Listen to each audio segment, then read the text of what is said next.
भारत माता की, भारत माता की, भारत माता की, वंदे, नमस्ते, bonjour।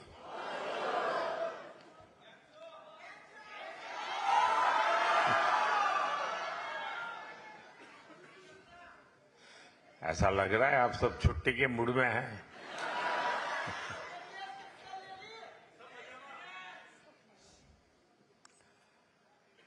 साथियों, ये पेरिस शहर लाइट्स का शहर है,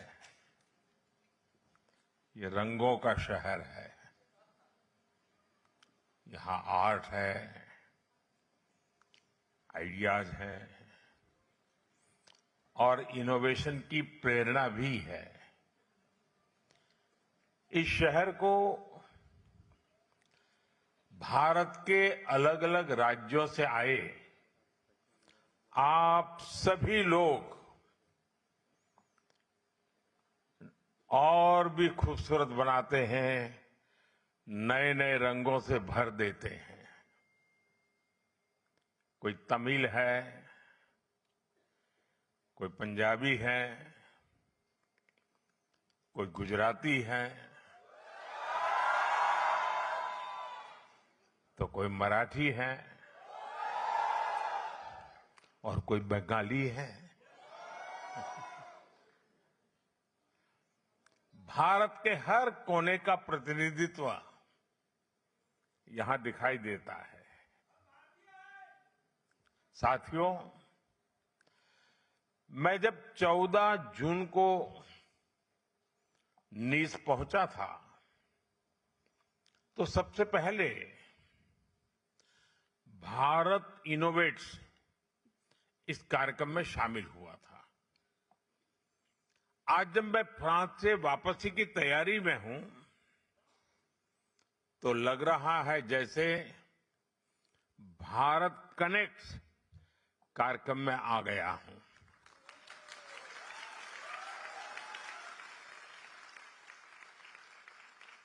फ्रांस में रहने वाले आप लोगों ने 21वीं सदी के भारत फ्रांस रिश्तों को जिस तरह कनेक्ट किया है वो हमारी स्ट्रैटेजिक पार्टनरशिप की बहुत बड़ी ताकत बन रही है। मैं आप सभी के लिए भारत से 140 करोड़ देशवासियों की शुभकामनाएं लेकर के आया हूं।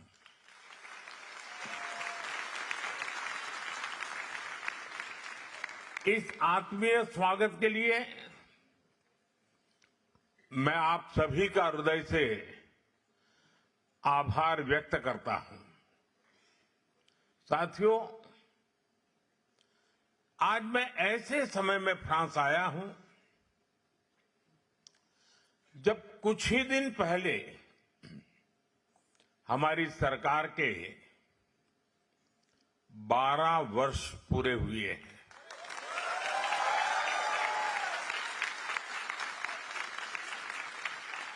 चुने हुए प्रधानमंत्री के रूप में निरंतर 12 साल तक देश की सेवा करना मेरे जीवन का बहुत बड़ा सौभाग्य रहा है। यह भारत के लोकतंत्र की शक्ति है जिसने एक चाय वाले को यहां तक पहुंचा दिया।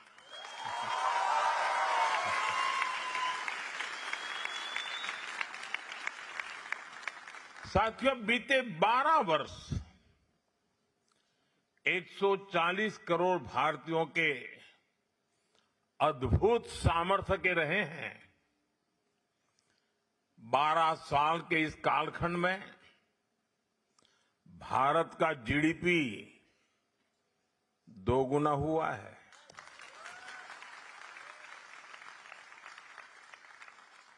एयरपोर्ट की संख्या दोगुनी हुई है। यूनिवर्सिटीज की संख्या भी दोगुनी हो गई है। हाईवे कंस्ट्रक्शन की स्पीड 3 गुना बढ़ गई है और मेट्रो नेटवर्क 4 गुना बड़ा हो गया है। मैं आपको कुछ और फैक्ट दूंगा, इससे आप अंदाजा लगा पाएंगे कि भारत किस स्पीड और कितने बड़े स्केल पर काम कर रहा है। पिछले 12 वर्षों में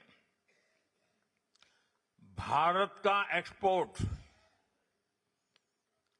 35 गुना यानी 35 टाइम्स बढ़ गया है।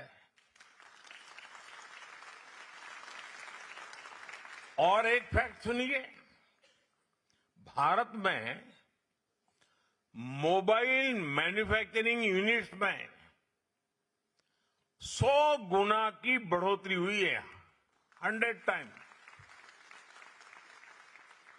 भारत अब दुनिया का दूसरा सबसे बड़ा मोबाइल फोन मैन्युफैक्चरर है। इसी गति, इसी प्रगति का नतीजा है कि आज भारत दुनिया की फास्टेस्ट ग्रोइंग मेजर इकोनॉमी है। साथियों, आज भारत की कहानी सिर्फ इकोनॉमिक प्रोग्रेस की कहानी नहीं है, सिर्फ यहां अटक नहीं जाती है। ये सोशल ट्रांसफॉर्मेशन की भी कहानी है। पिछले 12 साल में देश में 25 करोड़ लोग, यह आंकड़ा सुनकर के आप भी हैरान हो जाएंगे, 25 करोड़ लोग गरीबी से बाहर निकले हैं।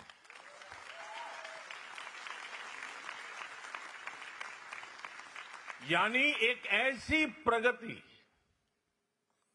जिसका लाभ समाज के अंतिम व्यक्ति तक पहुंच रहा है। फ्रांस में जितने घर हैं, पूरे फ्रांस में टोटल जितने घर हैं, उससे भी अधिक पक्के घर बीते 12 वर्षों में हमने जरूरतमंदों के लिए बनाए हैं।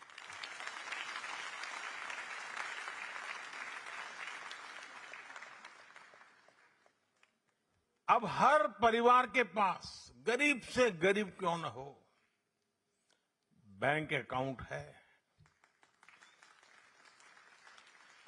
फाइनेंशियल इंक्लूजन एक सरकारी कार्यक्रम नहीं, बल्कि सामाजिक परिवर्तन का अभियान बना है। साथियों, इन 12 वर्षों की उपलब्धियों में एक उपलब्धि ऐसी भी है जिसे किसी आंकड़ों से या अंकों से नहीं मापा जा सकता। वह है 140 करोड़ भारतीयों का आत्मविश्वास।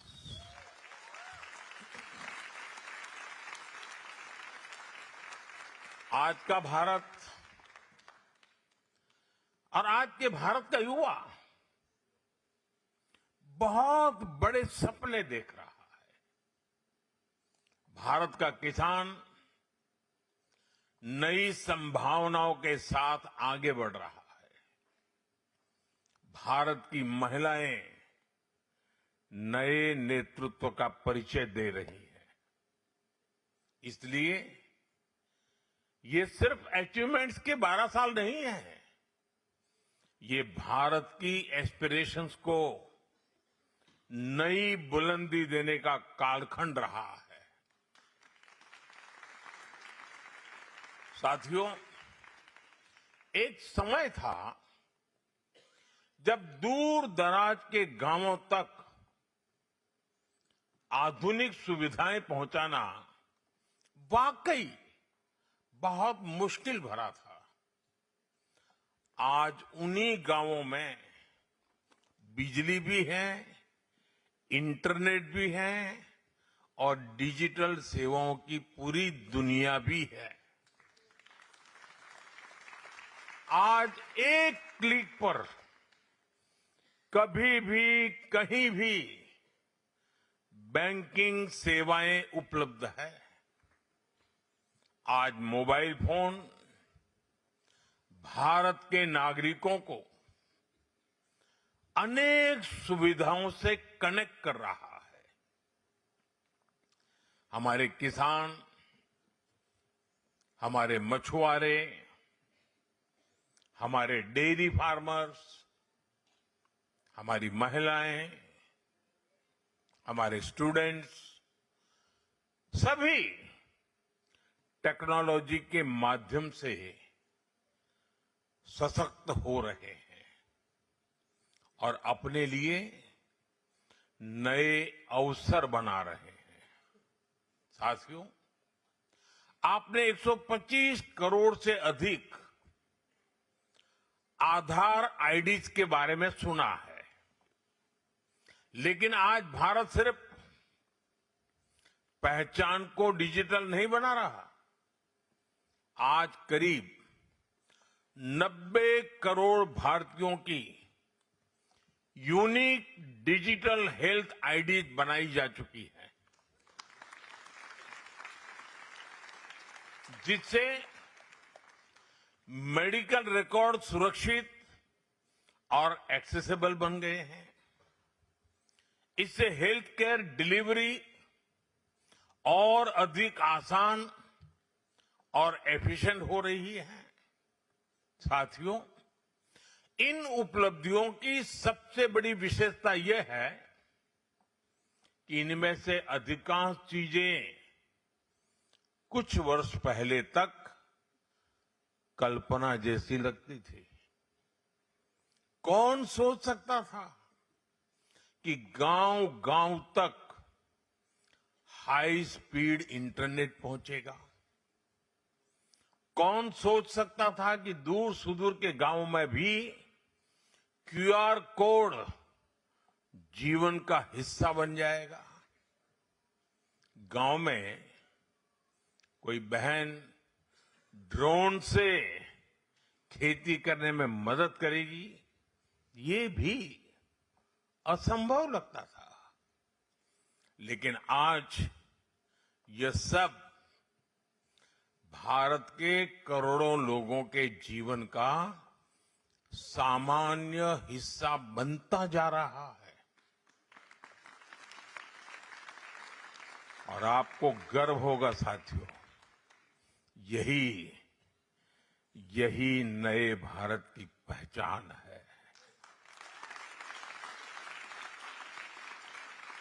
जो कभी सपना था, वो आज सच्चाई है। जो कभी नामुमकिन लगता था, वो आज मुमकिन हुआ है। और ये करने के पीछे सबसे बड़ी ताकत क्या है? किसकी वजह से सब संभव हुआ है?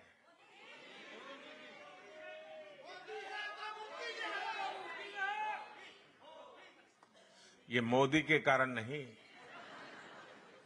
वो ताकत है भारत का लोकतंत्र, भारत की डेमोक्रेसी। इस डेमोक्रेसी में सबका साथ है, सबका विकास है। साथियों, आज से 50 या 100 साल बाद जब भारत के इस कालखंड की समीक्षा होगी तो ये बात उभर कर सामने आएगी। इस कालखंड को भारत की एस्पिरेशंस ने ड्राइव किया। ये भारत के एस्पिरेशंस का नया युग है। जहां बिजली पहुंची है वहां लोग सिर्फ बिजली नहीं चाहते, वे स्मार्ट लिविंग चाहते हैं। जहां ट्रेन पहुंची है वहां लोग हाई स्पीड कनेक्टिविटी चाहते हैं। जहां हाईवे बने हैं वहां लोग वर्ल्ड क्लास एक्सप्रेसवे चाहते हैं। जहां इंटरनेट पहुंचा है वहां लोग एआई और डिजिटल इनोवेशन में नेतृत्व चाहते हैं। यानी आज भारत के लोग अपने जीवन को भी नेक्स्ट लेवल पर ले जाना चाहते हैं और भारत को भी नेक्स्ट लेवल पर ले जाना उनका मकसद है, उनका संकल्प है, उनके सपने हैं।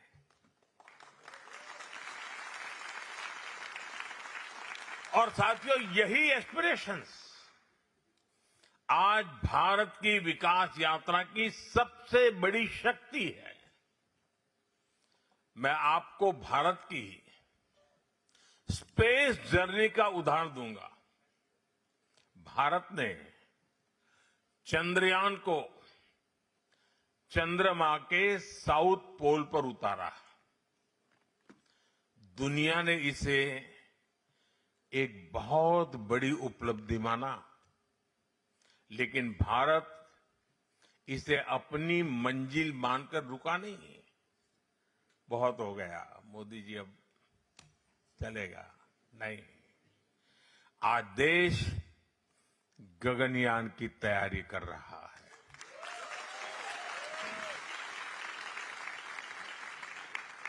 आज भारत अंतरिक्ष में अपना स्पेस स्टेशन बनाने की दिशा में आगे बढ़ रहा है। हमारे space startups global space economy में अपनी जगह बनाने के लिए पुरजोश काम कर रहे हैं, आगे बढ़ रहे हैं। साथियों, ग्रीन एनर्जी के क्षेत्र में भी भारत की यही एस्पिरेशन दिखाई देती है। सोलर पावर में भारत की उपलब्धियों की दुनिया भर में लगातार चर्चा हो रही है, लेकिन भारत अगली छलांग की तैयारी कर रहा है। ग्रीन हाइड्रोजन में बड़े निवेश हो रहे हैं। एडवांस न्यूक्लियर एनर्जी पर तेजी से काम हो रहा है।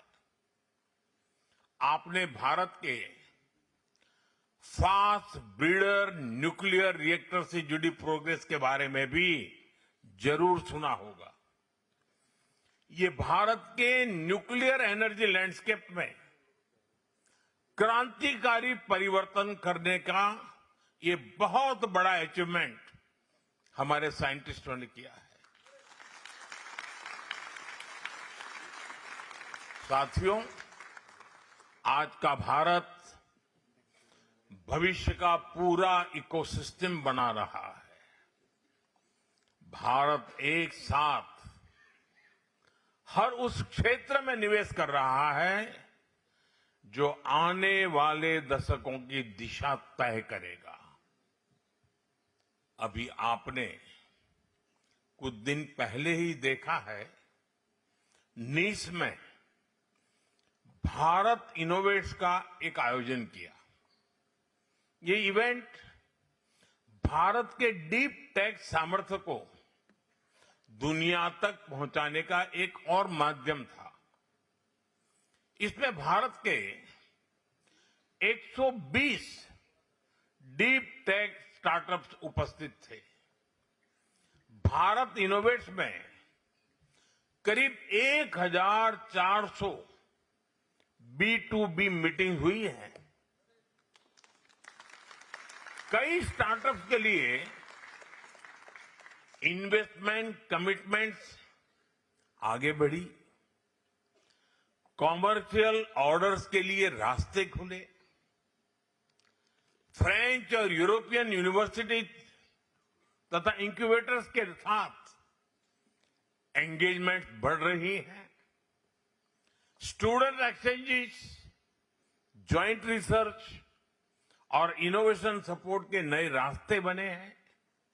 इसलिए भारत इनोवेट्स सिर्फ एक समिट नहीं रहा, यह इनोवेशन डिप्लोमेसी का एक नया मॉडल बना है।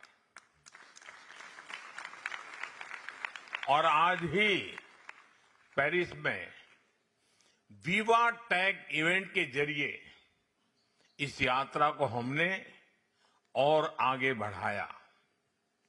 नीस में हमने आइडियाज को कैपिटल से जोड़ा और पेरिस में इंडियन इनोवेशन को ग्लोबल स्केल से जोड़ा। आज दुनिया देख रही है, भारत केवल भविष्य के लिए तैयार नहीं हो रहा है, भारत भविष्य को, और ये बहुत जिम्मेवारी के साथ कह रहा हूं, भारत भविष्य को आकार दे रहा है। साथियों, एक समय था जब देशों के बीच रिश्ते केवल व्यापार से तय होते थे। आज व्यापार के साथ साथ ट्रस्ट यानी भरोसा भी उतना ही महत्वपूर्ण हो गया है।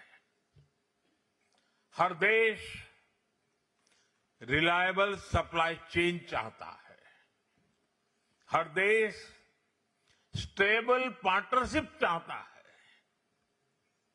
हर देश ऐसे साथियों की तलाश में है जिन पर लंबे समय तक भरोसा किया जा सके।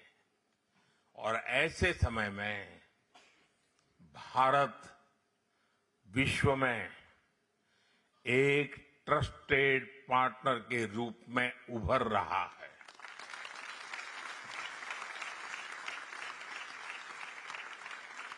एविया में G7 बैठक के दौरान मैंने ट्रस्ट बेस्ड पार्टनरशिप बनाने पर जोर दिया। ग्लोबल साउथ के देशों के साथ इक्वल पार्टनर्स के रूप में आगे बढ़ने का आह्वान किया। भारत का G7 समिट में संदेश था, ग्लोबल गवर्नेंस तभी प्रभावी होगी जब वह इंक्लूसिव होगी, ग्लोबल ग्रोथ तभी सस्टेनेबल होगी जब वह शेयर्ड होगी, और ग्लोबल टेक्नोलॉजी तभी मानवता के लिए उपयोगी होगी जब वह ट्रस्टेड होगी।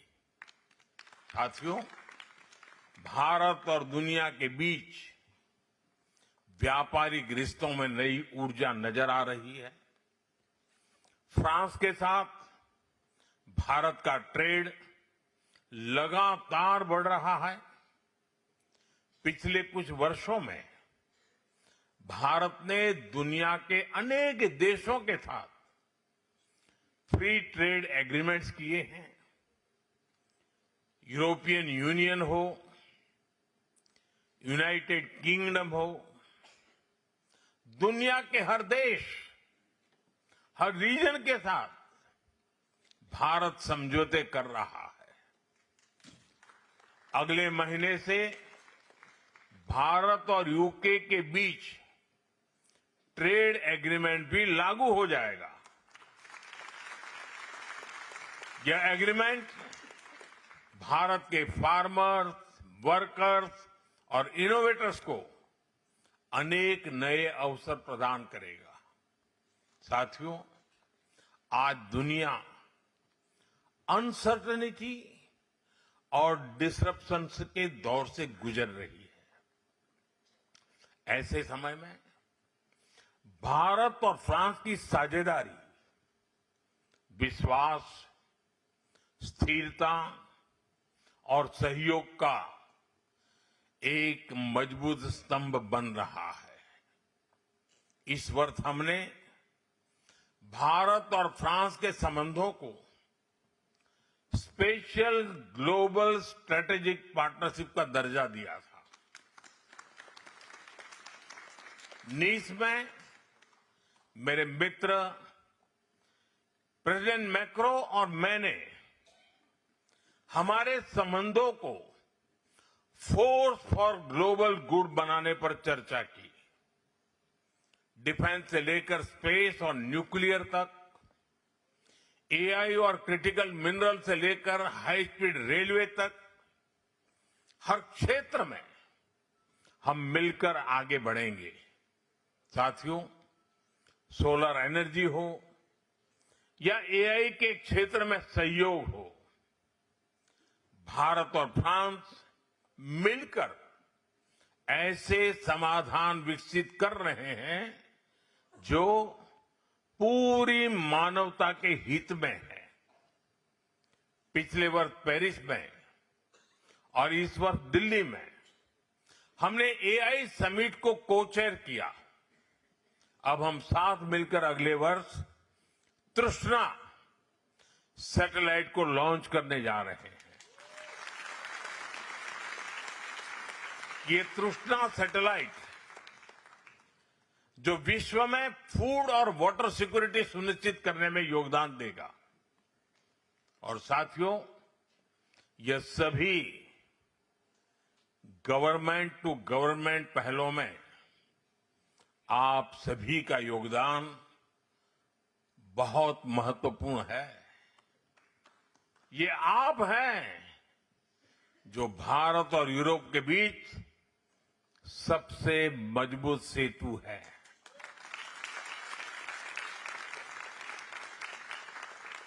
आप दोनों समाजों को समझते हैं, दोनों बाजारों को समझते हैं। आने वाले समय में टैलेंट, ट्रेड, टेक्नोलॉजी, टूरिज्म और इन्वेस्टमेंट के नए अवसरों को आगे बढ़ाने में आप सबकी भूमिका लगातार बढ़ने वाली है। साथियों, भारत और फ्रांस के रिश्तों को साझा इतिहास, साझा मूल्यों और साझा विश्वास ने आगे बढ़ाया है। विश्व युद्धों के दौरान फ्रांस की धरती पर बलिदान देने वाले भारतीय सैनिकों की स्मृतियां आज भी हमें जोड़ती हैं। मुझे पहले नव शापेल में श्रद्धांजलि देने का अवसर मिला। पिछले वर्ष प्रेसिडेंट मैक्रो के साथ मार्सेई के वॉर मेमोरियल जाने का अवसर भी मिला। ये हमारी साझी विरासत है। फ्रांस भारतीयों के योगदान को संजोता भी है और सराहता भी है। भारतीय मूल की नूर इनायत खान हो, जिन्होंने फ्रांस की रेजिस्टेंस के लिए अपना जीवन बलिदान दिया, या महाराजा रणजीत सिंह के साथ काम करने वाले जनरल जां फ्रांसवा अलार हों, ये सभी भारत और फ्रांस की साझा विरासत के प्रतीक हैं। भारत के राज्य पुडुचेरी में भी फ्रेंच विरासत की झलक दिखाई देती है। वहां का आर्किटेक्चर, वहां की कला संस्कृति और खान पान, सभी में हमारे संबंधों की महक है। साथियों, इस समय फ्रांस समेत पूरी दुनिया में इंटरनेशनल योगा डे की तैयारियां भी चल रही है। इस अवसर पर मैं फ्रांस में योग को आगे बढ़ाने वाले श्रीमान महेश गात्राडयाल जी को भी आदरपूर्वक श्रद्धांजलि देता हूं। मैं पद्म पुरस्कार से सम्मानित शार्लोट शोपा जी को भी प्रणाम करता हूं, जिन्होंने 100 वर्ष की आयु में भी योग के माध्यम से फ्रांस को भारत की विरासत से जोड़ा है। उनका जीवन ये सिद्ध करता है, yoga does not add years to life, it adds life to years. साथियों, मैं फ्रेड नेग्री जी को भी आज आदरपूर्वक श्रद्धापूर्वक याद करता हूं। भारतीय विरासत को संरक्षित करने में उनका योगदान अतुलनीय रहा है। साथियों, भारत और फ्रांस को कनेक्ट करने वाली एक और चीज है और वो है फुटबॉल। इस वक्त यहां फुटबॉल फीवर पूरे जोर पर है। फ्रांस में इसकी दीवानगी चप्पे चप्पे पर दिखती है, लेकिन भारत में भी फुटबॉल का क्रेज सिर चढ़ करके बोलता है। खास तौर पर फ्रांस की टीम के फैंस भारत में बहुत अधिक है। फ्रांस ने इस वर्ल्ड कप की शुरुआत एक जोरदार जीत से शुरू की है। मैं फ्रांस की टीम को बहुत बहुत शुभकामनाएं देता हूं। साथियों, जाने से पहले आप सभी के लिए कुछ और अच्छी खबरें भी मैं लेकर के आया हूं, वो आपके लिए है।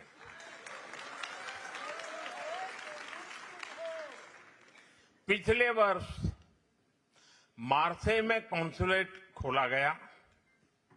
इससे काफी अधिक सुविधा मिल रही है। कुछ हफ्ते पहले इंडियन नेशनल्स के लिए फ्रेंच एयरपोर्ट्स पर वीजा फ्री ट्रांजिट की व्यवस्था शुरू हो गई है। स्टूडेंट्स और प्रोफेशनल्स की मोबिलिटी बढ़ाना हो या एजुकेशनल क्वालिफिकेशंस की म्यूचुअल रिकॉग्निशन की बात हो या फिर फ्रेंच यूनिवर्सिटी के भारत में कैंपस खोलना हो, इन सभी पर हम मिलकर आगे बढ़ रहे हैं। अब फ्रांस में यूपीआई के उपयोग का दायरा भी और बढ़ने जा रहा है। यानी भारत फ्रांस कनेक्ट भी इंस्टेंट और आपसी पेमेंट भी इंस्टेंट। साथियों, इन सभी पहलों से हम भारत और फ्रांस को और करीब ला रहे हैं और मैं फिर कहूंगा, इस साझेदारी की नींव, इस रिश्ते की असली ताकत आप सब है। आप सब मेरे देशवासी हैं। आज जब भारत तेजी से विकसित भारत के लक्ष्य की ओर बढ़ रहा है, तो मैं आप सभी से भारत के साथ और गहराई से जुड़ने का आग्रह करूंगा। इससे भारत की विकास यात्रा को नई शक्ति मिलेगी और आपको अपने पुरखों की धरती की सेवा करने का अवसर भी मिलेगा। इन्हीं शब्दों के साथ आप सभी के प्रेम, आपके उत्साह और इस आत्मीय स्वागत के लिए मैं एक बार फिर आप सभी का हृदय से बहुत बहुत आभार व्यक्त करता हूं। भारत माता की, भारत माता की, भारत माता की। बहुत बहुत धन्यवाद।